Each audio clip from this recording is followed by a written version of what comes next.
Salut à tous! Et salut les gars! On se retrouve au studio Arrakis. On avait envie de vous faire une vidéo aujourd'hui pour vous présenter le décor que nous venons de terminer. Ouais, on l'a enfin terminé. Il a de la gueule, il brille. Oui, ça brille. Bon, bah écoutez, on va vous faire une petite présentation du décor. Donc vous avez, comme vous voyez, des montagnes volantes, une porte infernale, et puis des divinités d'un panthéon chaotique. Voilà, on voit bien que les démons et Be'lakor sont présents. Et donc, à tout de suite pour de plus amples explications sur ce petit décor. On y va!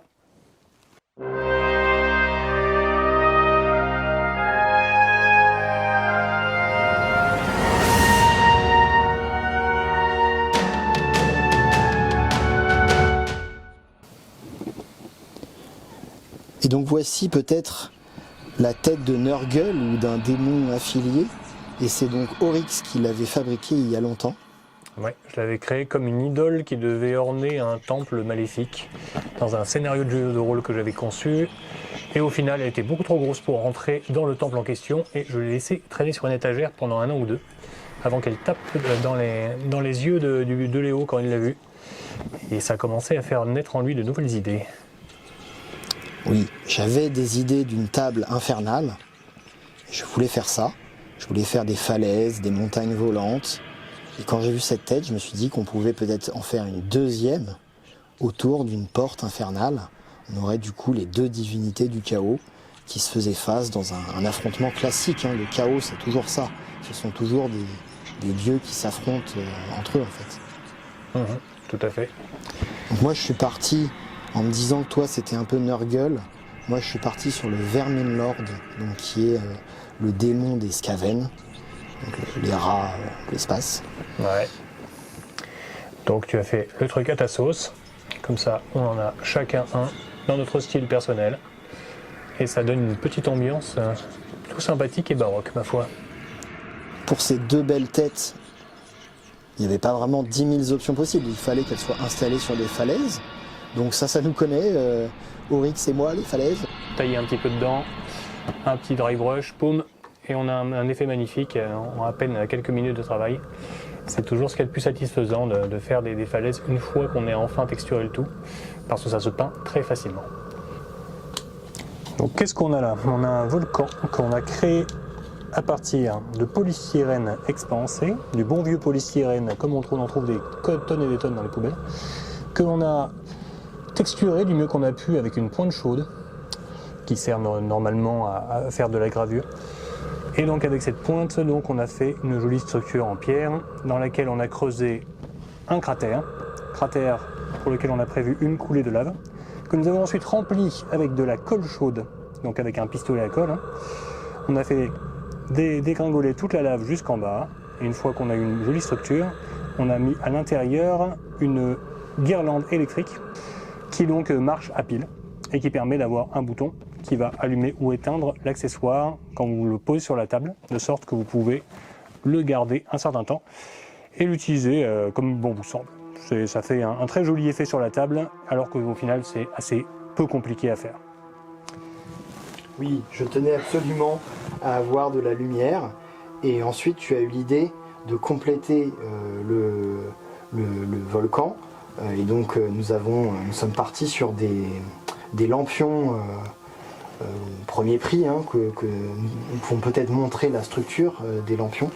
Alors pour ce qui est effectivement des têtes avec l'effet lumineux derrière, on se sert de lumignon comme on peut en trouver qui imitent des bougies et qui ressemblent à ça. Je pense que vous les connaissez tous. Ils sont bien pratiques pour faire par exemple un feu de camp ou ce genre de choses quand vous avez envie d'avoir un petit accessoire à part. Attends, on va juste en montrer un. Voilà, vous voyez bien, ce sont les trucs classiques de ouais, avec des petites piles rondes et plates. On a rajouté un petit peu de coton dans les orbites et dans la bouche de manière à ce que ça répartisse un petit peu la lumière et qu'on voit moins le fait que c'est un simple mignon derrière. Et l'effet est tout à fait réussi. Personnellement, moi je suis très content. Voilà, donc on la repositionne. Alors, ouais. Soit il y a des aimants, soit ici c'est juste encastré. Elle est encastrée juste avec la taille qu'il faut, de manière à pouvoir rentrer dans le décor. Et ensuite, Oryx a eu l'idée de faire des vasques pour décorer la porte principale. Et donc voilà ce que ça donne. On est plutôt content du résultat. Ouais, des vasques qui sont faites avec les bons vieux petits containers jaunes qu'il y a à l'intérieur des Kinder. On a simplement découpé le fond à chaque fois pour créer une vasque qu'on a ensuite peint avec un effet bronze doré et dans lequel on a encore coulé un peu de colle chaude. Alors, petite dédicace à Mahar Prod, voilà, qui m'a beaucoup inspiré ces derniers temps. J'avais envie de faire de la sculpture. Alors je me suis lancé. Voilà, les flammes, c'est un petit peu ce qu'il y a de plus facile à faire comme première sculpture que vous pouvez faire à la Green Stuff. Et puis bon, j'ai essayé de faire les deux divinités que nous avions de part et d'autre. Je pense que ça fonctionne.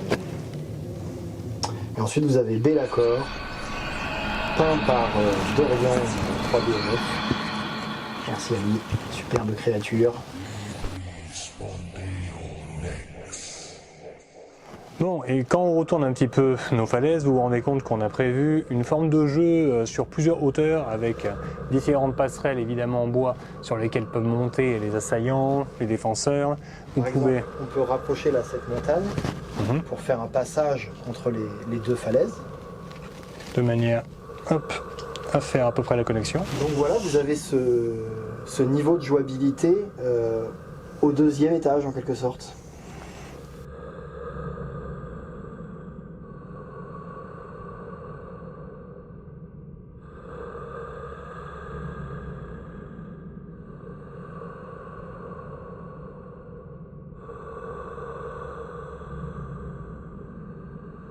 Donc ensuite, les coulées de lave, toujours la colle chaude, cette fois sans lumière particulière, juste un aérongraphe. Et ça rend déjà pas mal du tout. Ensuite, on a patiemment, comme vous l'avez compris, creusé les falaises, posé les finitions, par exemple les pieux et les chaînes que vous voyez sur la fin, hein, ça c'est vraiment à la toute fin, les crânes qu'on a pu rajouter. On a fait ici un joli pentacle. Donc voilà, on a un petit cadavre qui vient de zombicide, un petit feu follet qui a été sculpté en green stuff. Ensuite vous avez ici un passage, vous pouvez passer. C'est en polystyrène expanse, du bon vieux polystyrène, chacune de ces falaises. Je sais qu'on s'en rend pas forcément compte comme ça, mais on peut faire des trucs, même avec un matériau peu noble, on va dire. Et on n'est pas obligé de tout faire en polystyrène extrudé qui coûte un bras. Il y a toujours moyen de faire de la récup, comme vous voyez. Donc j'espère que ça vous donnera des idées de votre côté. Alors les petites passerelles que vous voyez ici, je les ai fait avec, devinez quoi ? Des cuillères, des touillères à café, des petites brindilles, voilà, des petites poutres qu'on avait bien pratiques pour faire ça. Du balsa quoi en résumé quoi. Ouais, que tu as usé de manière à ce que le bois ait un grain. On voit bien effectivement que tu les as un peu dégradés de sorte que ça ressemble beaucoup plus à du vieux bois qui a bien travaillé.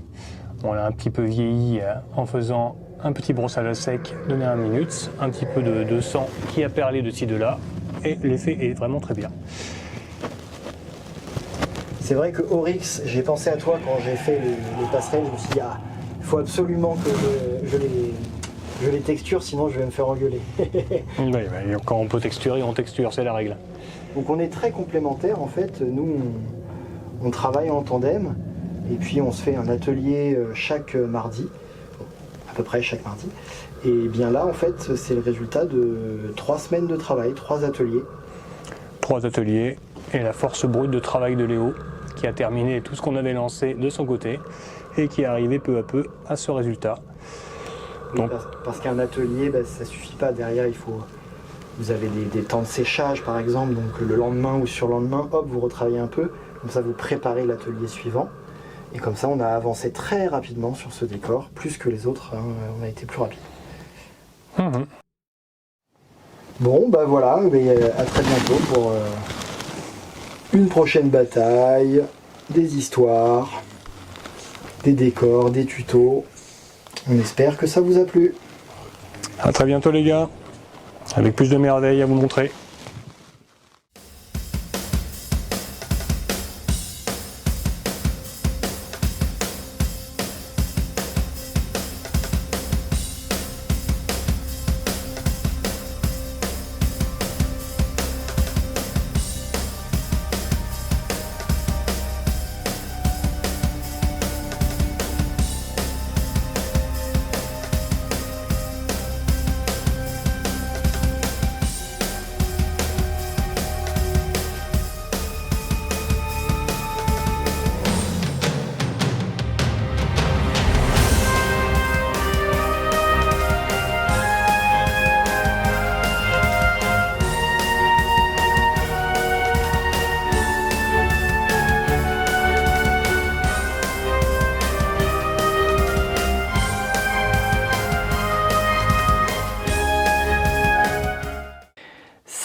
ce décor, vous pouvez venir jouer dessus, vous pouvez venir au studio Arrakis et disputer une partie contre un de vos amis ou contre un des joueurs du studio.